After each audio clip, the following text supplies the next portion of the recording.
আপনারা দুজনে তো করাই দেন। আপনি করাই দেন, আসলাম ভাই করাই দেন। না আসলাম ভাই করাই দেন, ওই যে বর্তমান চেয়ারম্যান সিরাজ এবং সাবেক চেয়ারম্যান।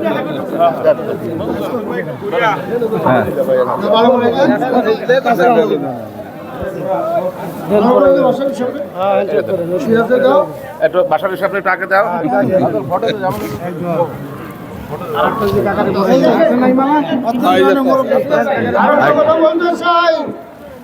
এই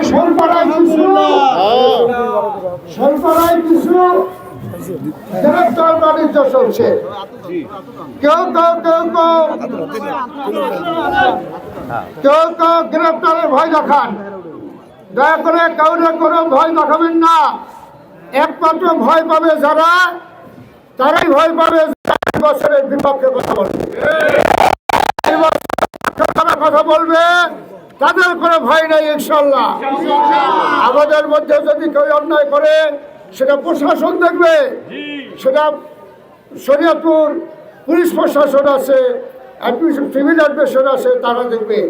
কিন্তু এর ব্যতীত কেউ অন্যায় করলে আমি বলতে চাই, যদি আমার দলের কেউ ভাই নির্বাচন করে যদি কেউ অন্যায় করে, আমি ইনশাল্লাহ কথা দিলাম, প্রশাসনের কথা দিলাম, এই শৈলপাড়ায় ইনশাল্লাহ কেউ কোনো বিশৃঙ্খলা করবে না, কারোর কোনো করবে না। তারা সবাই একসাথে কাঁধে কাঁধ মিলিয়ে ভোট দিবে এবং আপনাদের দায়িত্ব এই ভোটটা সুষ্ঠুভাবে সম্পন্ন করা। আপনারাও আসবেন, আমরা আপনাদের সহযোগিতা করব, আপনারা আমাদের সহযোগিতা করবে। ইনশাল্লাহ 12ই ফেব্রুয়ারি আমরা সবাই মিলেমিশে আমরা ধানের শীষে ভোট দেব। আমরা যেহেতু ঐক্য চাই, সকল মিলে দেশের উন্নয়নের জন্য চাই, আমরা যেহেতু এটা একটা জাতি, এটা একটা গোষ্ঠী, এই দেশ সকলের, সকল ধর্মের, বর্ণের, গোত্রের লোক এই দেশে বাস করেন।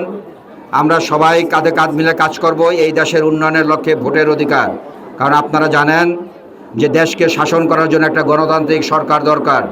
সেই গণতান্ত্রিক সরকারের উদ্দেশ্যে ইনশাল্লাহ 12ই ফেব্রুয়ারিতে নির্বাচন হবে।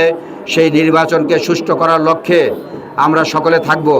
কেউ কোনো ভীত সন্ত্রস্ত হবেন না। কেউ যদি কোনো ভীত সন্ত্রস্তের কথা বলে, কাজ করে, তা আমাদেরকে বলবেন। আমরা চাই সকলে এই দেশে বাস করবে, সবাই ভোট দিবে, এখানে সকল মতের লোক থাকবে।